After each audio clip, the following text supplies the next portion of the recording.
Ravens, Chargers, Bengals, Broncos. What's the confidence level around the AFC, and who are the biggest winners and losers in the conference at the NFL trade deadline? It's time for the AFC Squad. You are talking ball with the AFC Squad. From the Chiefs to the Bills, the Ravens to the Texans, and everyone else around the AFC, it's the local experts of the Locked On Podcast Network, bringing you scoops, breakdowns, and the most comprehensive preview of the upcoming weekend for hard-hitting AFC football with our harder-hitting takes. Buckle up, it's the AFC Squad, and we have a seat for you.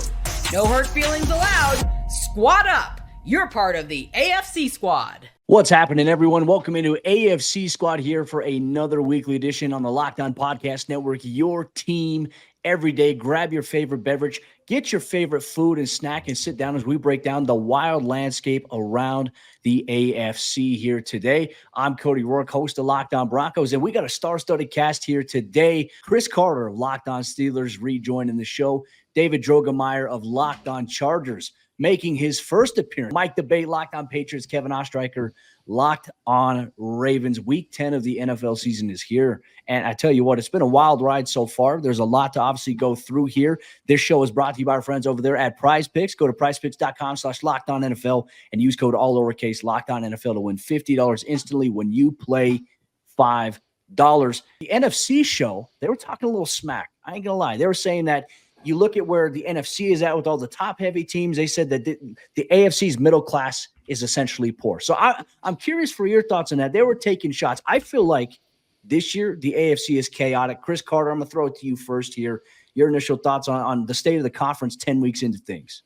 I think one thing that's coming through is that there are certain divisions in the AFC that aren't delivering, and mainly I'm talking about the AFC North. I feel like I'm going to do some election work and do some battleground states and point to the AFC North. And this division over here is underperforming right now in this state.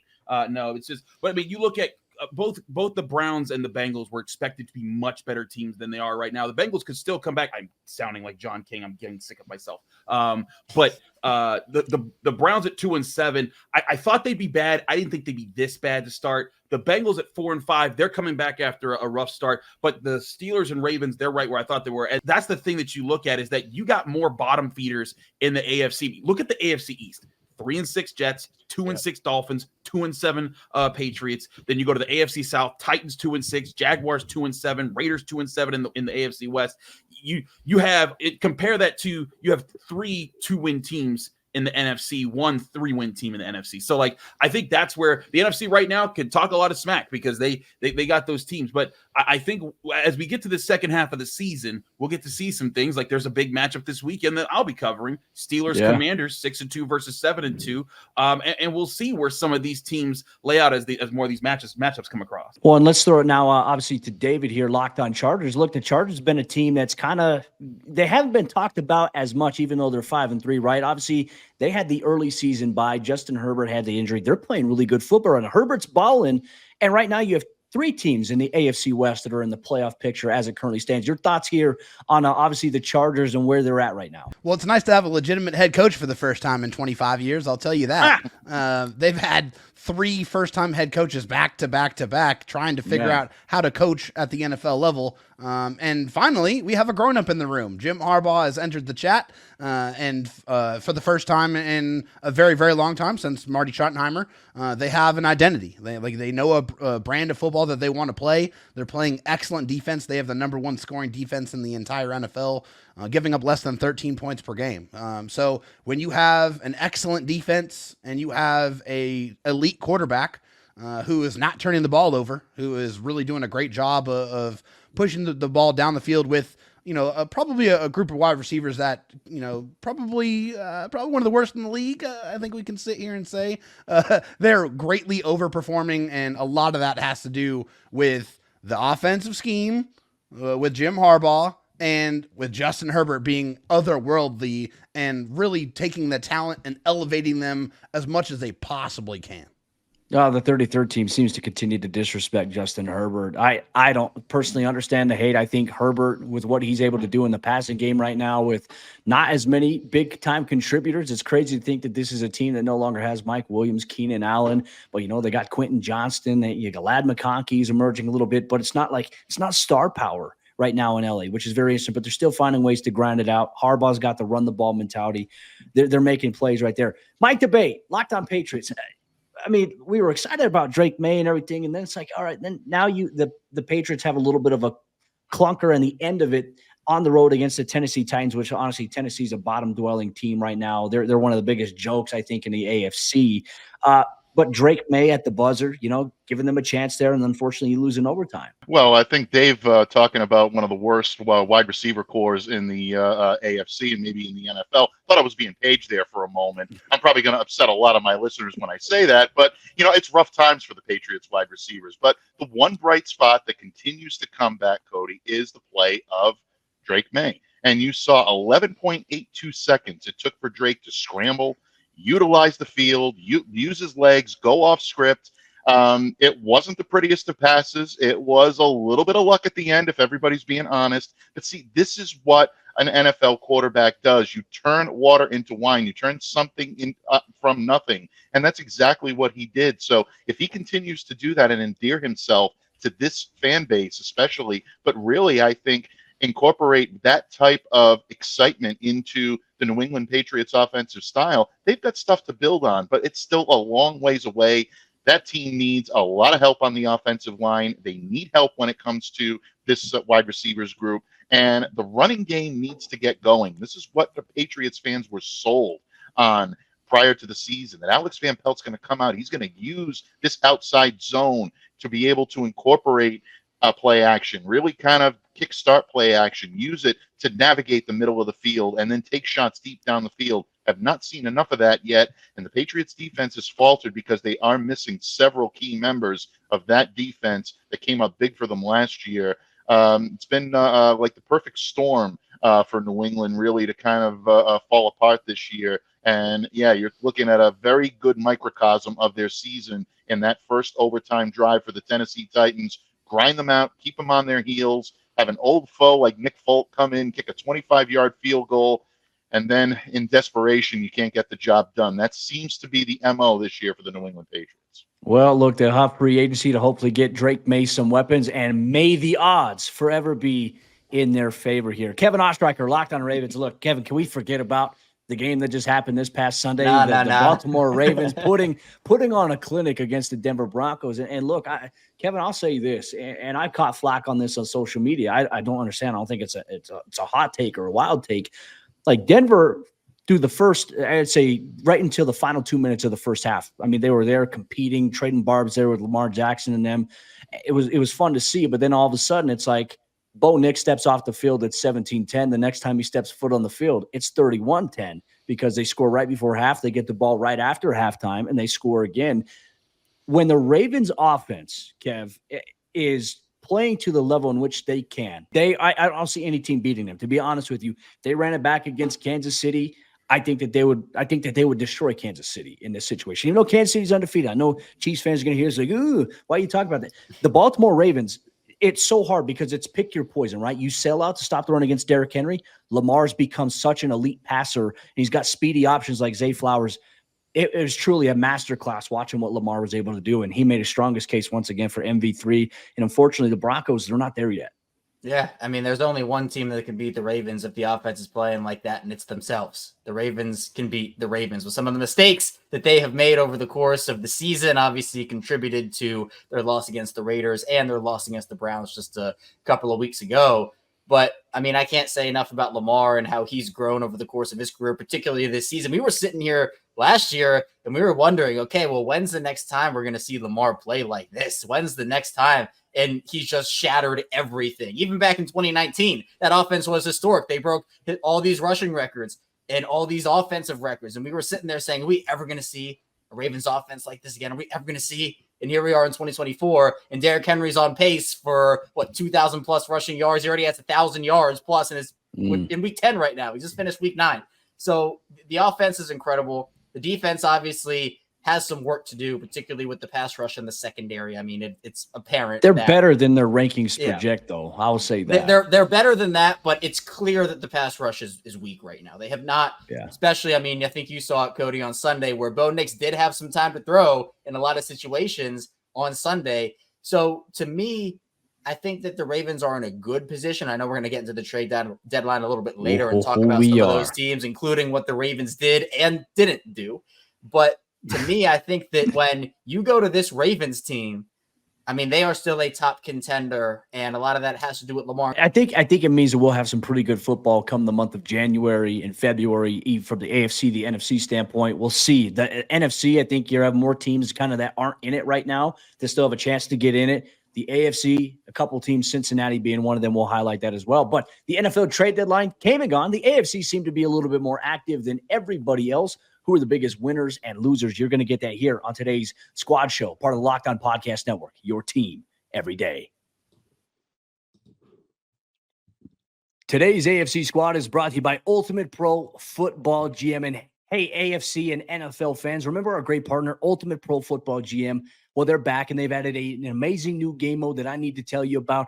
The game that has you step into the shoes of a football franchise GM and lead it to glory now has a new head coach career mode. So on top of getting to build your dynasty by drafting players, signing free agents, and hiring a coaching staff, now you also get to call offensive plays during games as well. Additionally, you'll dig the new tools you can work with, such as individual training camps and upgraded negotiation systems. So this fun and realistic game just got a lot better. If you already have it installed, be sure to do an update so you can try out the new mode. If you don't have it yet, download it right now. It's a must-have for all football fans. I love it, and I know that you'll love it too. Ultimate Pro Football GM is completely free, has no ads, and is 100% playable offline. Play on the go as you want and when you want to. And here's a special offer for Locked On fans. Use the promo code LOCKEDONNFL, all caps, inside the game store to receive a free boost to your franchise. Make sure to get in, as this perk will jumpstart your play and give you the advantage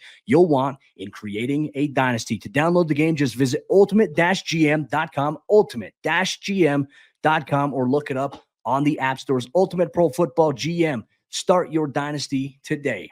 Today's show is also brought to you by our friends over there at PrizePicks, and PrizePicks is daily fantasy sports done the right way. They're also the best place to get real money sports action with over 10 million members and billions of dollars in awarded winnings. PrizePicks has made daily fantasy sports accessible to all. Just pick more or less on at least two players for a shot to win up to 100 times your cash. Run your game all season long on PrizePicks. PrizePicks now offers Venmo for quick and easy deposits and withdrawals into your account this sports season. Sign up today and get $50 instantly when you play $5. You don't even need to win to receive the $50 bonus. It's guaranteed. PrizePicks is the best way to win real money this football season. Which players are going off, which ones aren't. Make your picks in less than 60 seconds and turn your sports opinions into real money all season long on PrizePicks. Make sure you check it out. Download the app today and use code LOCKEDONNFL to get $50 instantly after you play your first $5 lineup. Download the app today and use code LOCKEDONNFL to get $50 instantly after you play your first $5 lineup. PrizePicks. Run your game. The NFL trade deadline has come and gone, and we've seen who are some teams that are winners and losers in it all. Are there teams that should have made some moves? Certainly you can make your case here on the AFC Squad Show, part of the Locked On Podcast Network, your team every day. Thank you so much, everyone, for making our shows respectively and the show that you watch every day, your first listen. We appreciate you. Trade deadline, look, obviously Tuesday was a big day on that front. Yeah, everyone was monitoring, okay, who's going where? What teams are going to make the big splashes? I don't necessarily think that any team in the AFC made like drastic splashes. I think if we're going to pick maybe in totality, I think we can include the last couple of weeks. I want to include the Buffalo Bills in this conversation. I want to include the Kansas City Chiefs in this, but I want to throw it to Chris Carter here to start off because his team made two moves during the NFL trade deadline. They acquired Mike Williams from the New York Jets, and they acquired Preston Smith, the pass rusher from the Green Bay Packers, because you need some depth there at that position to help with that. And obviously that's a strength of theirs that gets stronger. But now you get a wide receiver to pair alongside George Pickens and Russell Wilson. I mean, Chris, How big is this move here for the Steelers? They're solid depth pieces, but they're not like complete needle movers in and of themselves. These are guys that are going to be parts of a bigger sum than just the moves themselves. And I think that that's where the Steelers are hoping to get a bigger change. For example, Mike Williams is a 6'4" tall receiver. David, you know him well. He's not going to be the game breaker. He's not going to win you games by himself. But what he can do is he can be that guy across from George Pickens. Now, they can both line up on the outside, and you have to honor both of them as deep threats. Whereas before, Van Jefferson, more of a strong slot guy than a go up and get a deep guy. Calvin Austin, more of a speedster that if he got behind you, he could be a problem. But both Williams and Pickens are guys that you have to respect their ability to go up and get the football in traffic. And with Russell Wilson, I think that's part of what the Steelers want to do. You look at yards per attempt right now when it comes to play action passing and overall passing right now, and Russell Wilson is among the top in the NFL. Very small sample size, yes.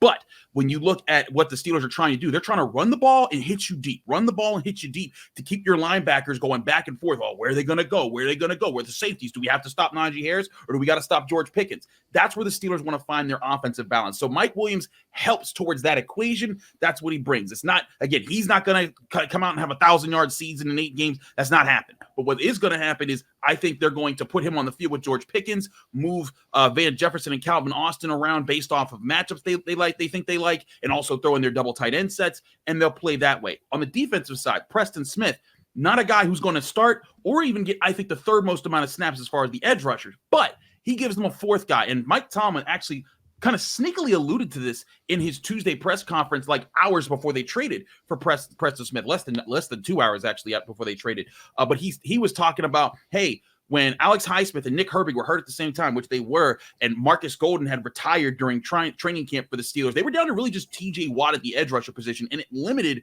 for some time that the amount of blitz packages they could call. And now that Alex Highsmith back, they got him, but they still don't have Herbig, and so they still only have their 2 starters, and so they're trying to be conservative and conserve their guys so that they can have energy at the end. Now, Mike Tomlin said Nick Herbig looking like he might be able to play this week. Now you trade for Preston Smith. Now you have 4 dudes that you can trust that are NFL caliber players, not practice squad guys who can bring heat off the edge. And I think also Preston Smith, a bigger bodied guy, right? He's going to help stuff the run. He's a bigger bodied guy. Nick Herbig, a smaller, quicker guy. So now you have your options behind Highsmith and Watt, who I think are still the best edge rushing duo in football. You have behind them those 2 guys that you can flip around. That gives you more chess pieces to play with, and that's what Mike Tomlin loves to do on defense is play chess, move guys around, keep you guessing. And we saw this last week, and I wrote about this in the Pittsburgh Post-Gazette. For the first time in like 4 years, they flopped TJ Watt and Alex Highsmith's sides for more than just a play in the game. And Alex Highsmith said, hey, we're experimenting with that because we see whenever TJ's lined up on his side, we're seeing a tight end or running back and an extra lineman go to stop him. Now we're forcing you to figure out where's he going to be, adjust your offense. And it led to some miscommunications, which got that big sack strict fumble when he got single coverage or a single blocker against the Giants. So I think Preston Smith contributes to that equation, just like Mike Williams contributes to that equation. Neither one will be the game breakers for the Steelers, but they'll be part of a bigger piece of the puzzle. Another team here that made a move is obviously the Baltimore Ravens. And look, I think the overall theme here is that the teams that made moves are teams that you're going to put in the contender category, right? Because they're trying to do whatever they can to make an extra push, get as strong as they can. I know Broncos fans were not very happy. They didn't make any moves at the trade deadline, but it's like Denver's not a contender yet. They're not in that conversation. Sure, they're in contention to go to the playoffs, but they're not a contender. They're not one player away. So you don't do that right now, especially when you have all your draft picks finally. You got more salary cap space coming up. Kevin Ostreicher of Locked On Ravens, they went and they traded for cornerback Tre'Davious White, who at one point was always one of my guys that always highlight when he was with the Buffalo Bills. Like, man, he's one of the best corners in football. Then he suffered a couple of major injuries. It's kind of set him back a little bit. Coming over from the LA Rams. Quick thoughts on this. What does it boost for the Ravens defense? That obviously, they give up a lot of explosives in the passing department there.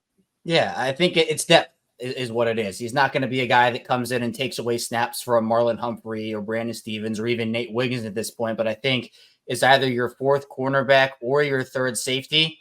I think that's what it could be. I honestly think that they might try him at safety. I think that might be the plan here. The Ravens have Kyle Hamilton, who is one of the best, if not the best safeties in the league.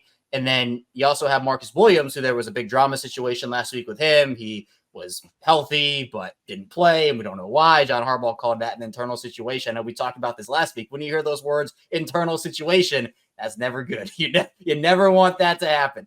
But so if you move Trey White to safety, I think that lessens some of the burden, and it's better than what they have otherwise. Eddie Jackson has been terrible for them this season, and the other guys have been pretty young and inexperienced. So at the end of the day, the Ravens' top need was pass rusher, and they did not go out and address that. There were rumors that maybe they could have brought back a Calais Campbell or a Jadeveon Clowney, maybe Azeez Ojulari, who obviously ended up staying with the Giants. But they upgraded their depth. Wide receiver 3 with Deontay Johnson last week, and then corner 4/safety 3 with Trey White.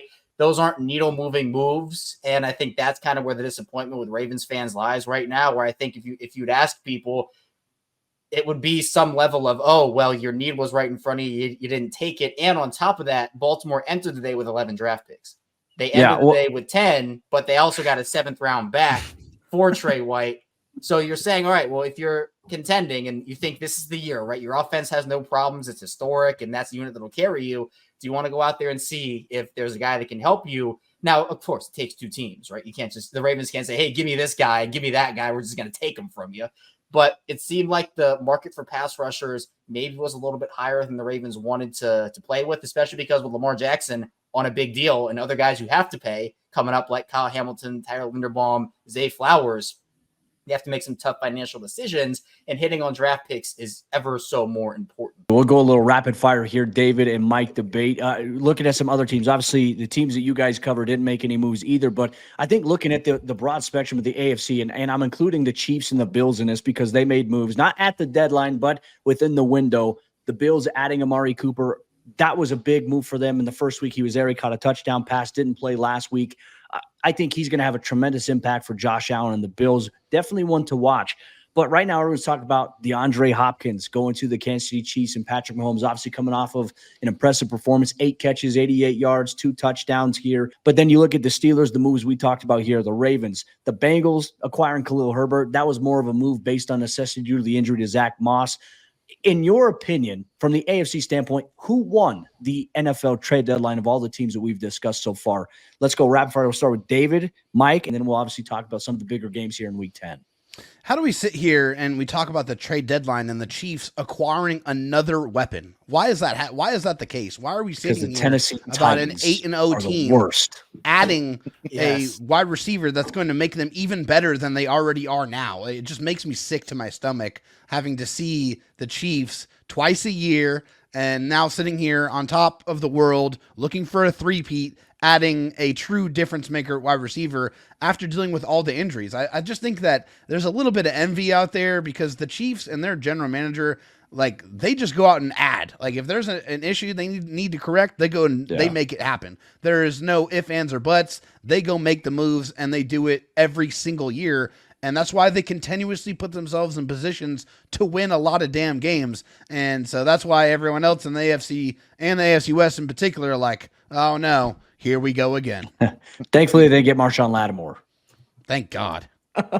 Mike, what are your thoughts? Who won the AFC trade deadline? Yeah, I mean, I have to go with the defending champions as well. And look, I'll put the homer cap on. I like their addition of Joshua Uche into this defense. This is a guy that has sideline-to-sideline speed, the ability to get after the quarterback. When he has a talented group around him and a pass rusher that's capable of taking on double teams, he can get free and he can get after the quarterback. I really am anxious to see what he can do in a Steve Spagnuolo defense with George Karlaftis, with Chris Jones. These are the types of players that set the table for someone like a Joshua Uche to be able to get after the quarterback. We saw it in 2022, 11.5 sacks. That was a career high for Joshua. He definitely is motivated to make an impact on this team. And I think if he gets the opportunity, he can be a sneaky good acquisition for the defending champs in that regard. And then how can you go wrong, like David said, with picking up a guy like DeAndre Hopkins? But very impressed by what the Buffalo Bills did in picking up Amari Cooper. That's a big weapon for Josh Allen. And I'm a fan of the little moves. Chris, you talked earlier about Preston Smith. I love this move for the Steelers. This is a big body, 6'5", 265, and he fits perfectly into a defense that's predicated on pressure. Sometimes it's the little non-needle moving moves that help get you over the top. I like that for the Steelers. And Kevin, I actually do like the addition of Tre'Davious White to this defense in Baltimore. Again, I've heard Bill Belichick say numerous times about Tre'Davious White in his days with the Buffalo Bills. Don't let that guy find your weakness. He will exploit it. And even if he's not going to be the needle mover on the field, that leadership, that experience, that counts for a lot for a team like the Ravens that's looking to break through and beat teams like the Buffalo Bills, like the Kansas City Chiefs. So a lot of good sneaky moves here for the AFC right now. I'm excited by what these teams have done. Well, this weekend's games, Week 10, provides an opportunity to set the landscape for the AFC as the playoff picture becomes a little bit more clear. For the Cincinnati Bengals, is Thursday night's game against, obviously, the Baltimore Ravens. Is it a chance for them to change their trajectory? We'll look at some of the biggest games around the AFC in Week 10 here on today's Squad Show, part of the Locked On Podcast Network, your team every day.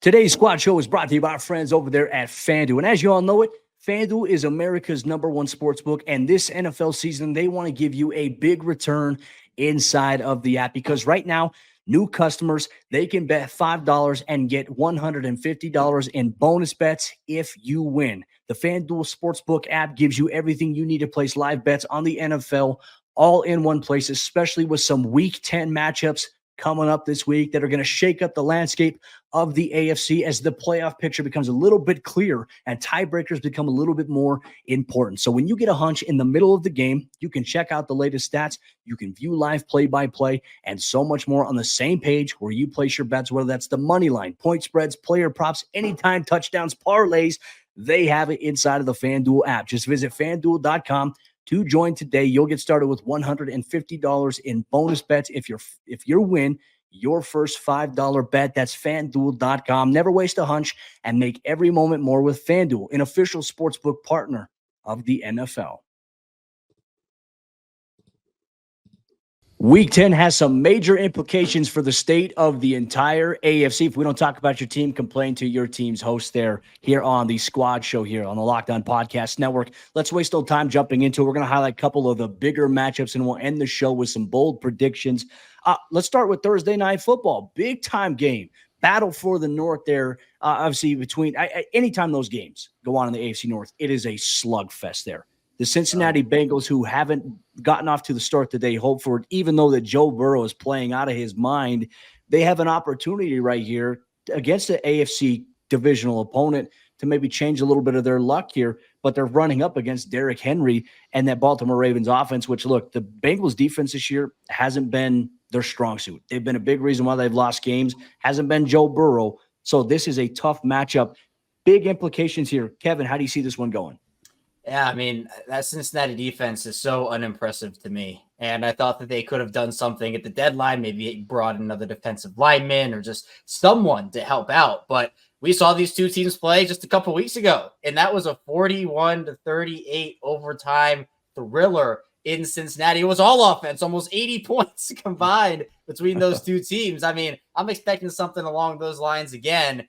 I think that Baltimore's defense has the higher upside than Cincinnati's does. Now, obviously, Joe Burrow's playing great football right now. The battle between Lamar Jackson and Joe Burrow gave us fireworks the first time. I think it's going to give us fireworks again. But at the time of this recording, it's not looking like T. Higgins is going to be able to suit up in this one. And obviously, the Bengals took it to the Raiders last week without a guy like T. Higgins. But for this Ravens defense, I trust their defense a little more than I trust that Las Vegas defense, considering everything that's going on over there right now. So I think that if Cincinnati loses this game, their playoff hopes are all but dashed. I mean, I know that Joe Burrow's talking about winning 7 of 9 or whatever he said, but you end this game with 6 losses, and I don't think 9-8 gets you into the playoffs in this AFC, despite how middling, I guess, it's been this year. It's going to be tough. It's going to be a tough road for them regardless. And let's shift to another game here, a big game. Obviously, the Denver Broncos on the road at the Kansas City Chiefs. I'm going to set it up for David from an AFC West perspective here. Look, the Broncos, the biggest issue for them offensively has been consistency. But I think overall what we've seen from Bo Nix has been impressive. Kevin, we had so many Ravens fans coming into our channel after the game saying, hey, Bo Nix, you guys have a pretty solid young player there in Bo Nix. Keep rocking with him, get him some weapons. There was that. Denver's defense had a letdown game against the most electrifying offense right now in football. They had a hard time because they sold out to try to stop Derrick Henry. Lamar carved him up with the arm. Lamar didn't have to use his legs to run. He used his legs to extend outside the pocket and carve them up even further. But the Kansas City Chiefs, I feel like it's an evergreen topic here on the show every week, and Chiefs Kingdom's probably not going to be happy with this, but it's like, all right, they're undefeated, which is impressive, which is a testament to Andy Reid and a good team trying to find a way to win games. They're pulling it out. But I still feel like the Chiefs look more beatable now than they have in years. But teams aren't doing it at the end. They're not capitalizing. You have a coin toss, and Baker Mayfield's looking up like, wow, okay, we're not even going to touch the ball. The Chiefs are going to go down there and score. David, in your opinion, your quick thoughts here on the Broncos at the Chiefs. And they have been. They've been playing great defense even last year. They were one of the top defenses in the NFL when their offense was nowhere near as proligious as it has been in the past. And even this year, I think that's kind of carried over a little bit. They've dealt with some injuries on offense, but they've still figured out a way to win these games. And that's what's so frustrating is they have so much experience winning that you have to be almost flawless for 60 whole minutes. Like it's not going to be 57. It's not 58. It's not 59. It's 60 entire minutes of football that's going to be required to beat the Chiefs because they know how to win so well. They are comfortable in those spots. They don't get flustered. They don't get worried. They don't get, they don't get flustered at all in those situations. So for the Broncos to win this game, they're going to have to come up with some big plays, some big explosions, maybe some special teams, contributions from that front, a big return, a big kick return, something to swing the momentum because your margin for error against the Chiefs is slim to none. So in this football game, I like the Broncos defense. I just don't know if they have enough firepower on offense to be able to beat the Chiefs and be able to play flawless enough football to keep it close enough to give themselves a chance. Yeah, fair points there. Let's go to another game here. Chris Carter, your Steelers coming off of a bye week, well rested, getting some guys back potentially, taking on the red hot Washington Commanders and obviously Jaden Daniels. Well, I think one thing the Steelers have to do is they have to go out and assert their dominance in the trenches, which is what they're supposed to be strong at this year. The Commanders are the fourth best rushing team in the NFL, fourth best offense in the NFL. It's that balance that's made things easier for Jaden Daniels. The Steelers, I feel like their run game struggled against the Giants. Now, granted, there's things that you point to like, hey, maybe there was this thing wrong here, this thing wrong there. They missed some cues. And generally, Steelers have been a very good run defense this year. But they need to get back on it. And if you're looking at this game, I'm looking at the key being, can the Steelers get after the Commanders' run game? Can they bottle that up, make that limited, and force Jaden Daniels to be predictable? The Steelers, as Kevin know, are used to playing running quarterbacks. They're very good against Lamar Jackson. So they need to be able to show that against a young quarterback here in this situation. And if they do that, I think the defense gives themselves a chance. But on the flip side, the offense has to be efficient. The Steelers should have a win. I don't think this is going to be an easy game. I think this is going to be a game that goes down to the wire. I think the Commanders have some tricks up their sleeve.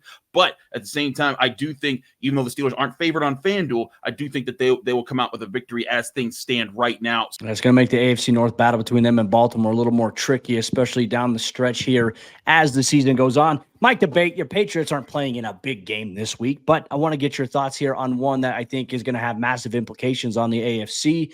Obviously, the Houston Texans coming off of a disappointing loss to AFC East rival New York Jets. Come on, Houston. What's up with that? That was unbelievably ridiculous to see that kind of a letdown there. CJ Stroud's not having a great year. It's been crazy to watch. But they're going to host the red-hot Detroit Lions. How do you see this one going? Is this favorable for the NFC, or do you think Houston's in a position here where they can maybe sneak one and upset the Lions?